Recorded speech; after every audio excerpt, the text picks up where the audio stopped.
West Bengal ఒకప్పుడు safest place. కానీ trainee doctor హత్యాచార case తర్వాత వెస్ట్ బెంగాల్లో జరిగే అక్రమాలు, అక్కడి రాజకీయ నేతల తీరు ఒక్కొక్కటిగా బయటపడుతున్నాయి. ఇలాంటి అత్యాచార ఘటనలు ఇదే తొలిసారి కాదు. ఇలాంటి ఒళ్ళుగగ్గుర్లు పొడిచే ఎన్నో కేసులు తవ్వుతున్న కొద్ది బయటపడతాయి. కానీ వాటిని బయటకు రాకుండా మేనేజ్ చేశారంతే. ప్రాణాలు రక్షించాల్సిన వైద్యురాలు అత్యంత పాశవికంగా బలైపోయింది. నలుగురిని కాపాడే వారికే రక్షణ లేదని తోటి వైద్యుల ఆగ్రహం ఓవైపు, అత్యంత కిరాతకంగా చంపేస్తే ఆత్మహత్యగా చిత్రించాలనుకోవడం చూసి సామాన్య జనాలు చూపుతున్న కోపం మరోవైపు. ఎక్కడ నిందితులను కాపాడతారోనన్న భయంతో న్యాయం చేయాలంటూ నిరసనలకు దిగారు. దీంతో న్యాయస్థానం సుమోటోగా తీసుకుని ఈ కేసును సిబిఐకి అప్పగించింది. ఆ దర్యాప్తు బాధ్యతలిప్పుడు ఇద్దరు మహిళల చేతుల్లోకి వెళ్లాయి. వాళ్లే సంపత్ మీనా, సీమా పహుజా. ఇంత ప్రతిష్టాత్మకమైన కేసుని వీళ్ళిద్దరి చేతుల్లో పెట్టడానికి అసలు కారణమేంటి, అసలు వీళ్ళ ప్రత్యేకతలేంటి, ఈ రోజు వీడియోలో చూద్దాం. 2017 ఉత్తరప్రదేశ్లోని ఉన్నావ్లో 17 ఏళ్ల బాలిక కిడ్నాప్ కి గురయ్యింది.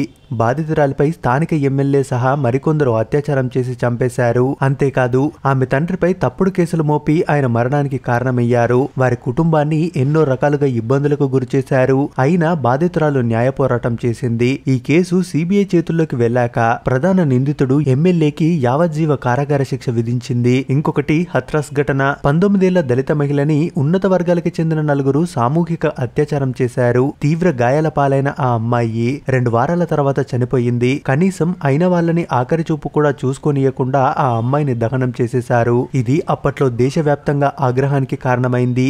ఇలాంటి ఎన్నో కేసుల్లో నిందితులను జైలుకు పంపడంలో కీలక పాత్ర పోషించారు ఈ లేడీ సింగాలు. ఇక సంపత్ మీనా గురించి చూసుకుంటే CBI additional director, Jharkhand cadre కి చెందిన 1994 బ్యాచ్ ఐపీఎస్ ఆఫీసర్ ఆవిడ. మహిళల ఇబ్బందులు, మానవ హక్కులపై కృషి చేసి మరింత గుర్తింపు తెచ్చుకున్నారు. తండ్రి భర్త ఇద్దరు ఐపీఎస్ ఆఫీసర్లే. డిప్యూటేషన్ మీద 2017లో సిబిఐలోకి వచ్చిన మీనా గతేడాది సిబిఐ అడిషనల్ డైరెక్టర్ గా ప్రమోషన్ పొందారు.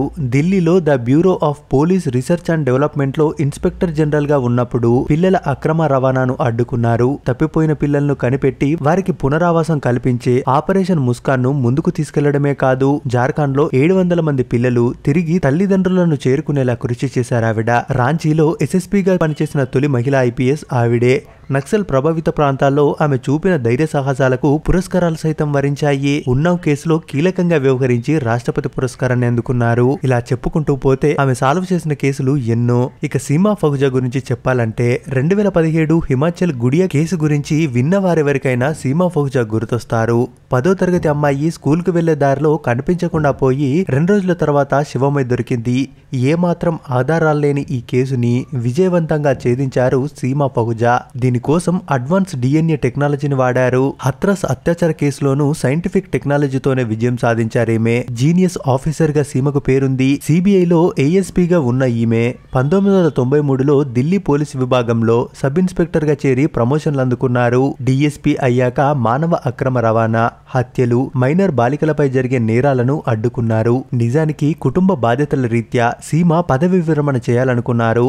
అప్పటి సిబిఐ డైరెక్టర్ నచ్చజెప్పడంతో ఆగిపోయారు. ఇలా ఎన్నో కేసుల దర్యాప్తులో కీలక పాత్ర పోషించారు సీమా పహుజా. పనిలో ఖచ్చితత్వం, ఎలాంటి ఒత్తిళ్లకు తలొగ్గకపోవడం వీరి తత్వం. అందుకే అత్యుత్తమ అధికారులుగా పేరొందిన వీరిద్దరిని కోల్కతా డాక్టర్ కేసును విచారించమని రంగంలోకి దింపారు. 25 మంది ఉన్న బృందాన్ని నడిపిస్తూ మీనా పర్యవేక్షణ బాధ్యతలు తీసుకుంటే క్షేత్రస్థాయి దర్యాప్తును సీమా భుజాన మోసుకున్నారు. ఇక ఇదిలా ఉంటే ఈ ఘటనలో నిందితుడు సంజయ్ రాయ్ ని సిబిఐ అధికారులు కోర్టు ఎదుట హాజరుపరిచారు. గతంలో సిబిఐ అధికారుల పిటిషన్ దాఖలు చేసిన నేపథ్యంలో నిందితుడికి పాలిగ్రాఫ్ పరీక్ష నిర్వహించేందుకు కోర్టు ఒప్పుకుంది. సంజయ్ రాయ్ కూడా దానికి సమ్మతం తెలిపాడు. అయితే ఇప్పుడు ఇదే సంచలనంగా మారింది. నన్ను అకారణంగా ఇరికించారు, నాకు ఎలాంటి పాపం తెలియదు, నన్ను తీవ్రంగా ఇబ్బంది పెడుతున్నారని నిందితుడు న్యాయస్థానం ఎదుట కన్నీళ్లు పెట్టుకున్నాడు. దీంతో జాతీయ మీడియాలో విభిన్న కథనాలు ప్రసారమవుతున్నాయి. పాలిగ్రాఫ్ పరీక్షకు నువ్వు ఎందుకు ఒప్పుకుంటున్నావు అని మెజిస్ట్రేట్ ప్రశ్నించినప్పుడు సంజయ్ భాగోద్వేగానికి గురైనట్టు జాతీయ మీడియాలో కథనాలు వెళ్లివడుతున్నాయి. నేను ఎలాంటి తప్పు చేయలేదు, నేను అమాయకుణ్ణి, నన్ను కారణం లేకుండా ఇందులో ఇరికించారు. మీరు చెబుతున్న పాలిగ్రాఫ్ పరీక్ష ద్వారా అసలు విషయం వెల్లడవుతుందని సంజయ్ పేర్కొన్నాడు. దీంతో దీంతో ఒక్కసారిగా ఈ కేసు మరో టర్న్ తీసుకుంది. కానీ సిబిఐ విచారణలో సంజయ్ నేరాన్ని ఒప్పుకున్నాడని స్పష్టం చేశారు సిబిఐ అధికారులు. మరోవైపు సెంట్రల్ ఫోరెన్సిక్ సైన్స్ లాబొరేటరీకి చెందిన వైద్యులు సంజయ్ మానసిక తీరును విశ్లేషించారు. అతడి ఆరోగ్యం బాగానే ఉందని నివేదికనిచ్చారు. అతడిని మేం పరీక్షించాం.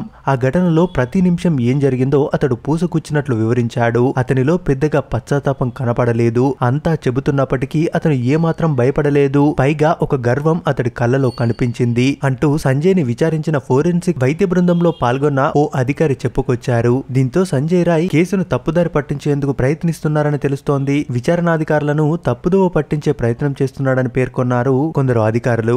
అతని ముఖం, శరీరంలోని ఇతర భాగాలపై గాయాలు, నేరం జరగడానికి నిమిషాల ముందు 4 గంటలకు నేరస్థలానికి దారితీసే కారిడార్లో అతను తిరుగుతున్నట్లు సీసీటీవీ ఫుటేజ్ కి సంబంధించిన వివరాల గురించి స్పష్టమైన సమాధానం చెప్పట్లేదని సిబిఐ అధికారులు చెప్పుకొస్తున్నారు. ఇక ఇదిలా ఉంటే ఈ కేసుపై దర్యాప్తు చేపట్టిన సిబిఐ సైతం దిమ్మదిరిగే నిజాలు బయటపెట్టింది. సెమినార్ హాల్ డోర్ బోల్ట్ పనిచేయడం లేదని, ముఖ్యంగా బాధితురాలని సెమినార్ హాల్లో చిత్రహింసలు పెడుతున్నప్పుడు ఆ సమయంలో హాల్ లోపల నుంచి వచ్చిన శబ్దాలు బయటకి ఎవరికి ఎందుకు వినిపించలేదు అని ఆశ్చర్యం వ్యక్తం చేసింది సిబిఐ. నిజానికి సెమినార్ హాల్లో చిన్నగా మాట్లాడినా సరే వస్తువులు ఉండవు కాబట్టి శబ్దాలు గట్టిగా వస్తాయి. అలాంటిది ఆమె ఆర్తనాదాలు పెడుతూ కేకలు వేస్తున్నా ఎందుకు బయటకు వినిపించలేదు అనే అనుమానాలు వ్యక్తమవుతున్నాయి. ముఖ్యంగా సెమినార్ హాల్ డోర్ బోల్ట్ విరిగిపోయింది.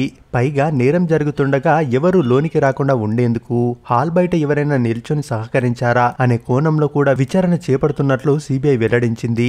అంతేకాదు ఈ విషయాన్ని నిర్ధారించుకోవడానికి సీసీటీవీ ఫుటేజ్ ని కూడా పరిశీలిస్తున్నట్టు తెలిపింది. ముఖ్యంగా బాధితురాల్ని చిత్రహింసలు పెడుతున్న సమయంలో వచ్చిన శబ్దాలు ఎవరికి వినిపించకపోవడం ఆశ్చర్యాన్ని కలిగించిందని కూడా తెలిపింది. అంతేకాదు ఈ కేసుకు సంబంధించి ఎక్కువగా వినబడుతున్న మరో పేరు medical college principal Sandeep Ghosh. ఈ ఉదంతం వెనుక ఈ ప్రిన్సిపల్ హస్తం కూడా ఉందనే వాదనలు వినపడుతున్నాయి. మొత్తంగా ఈ కేసులో 7 మంది అనుమానితులు ఉన్నట్లుగా సిబిఐ వెల్లడించింది.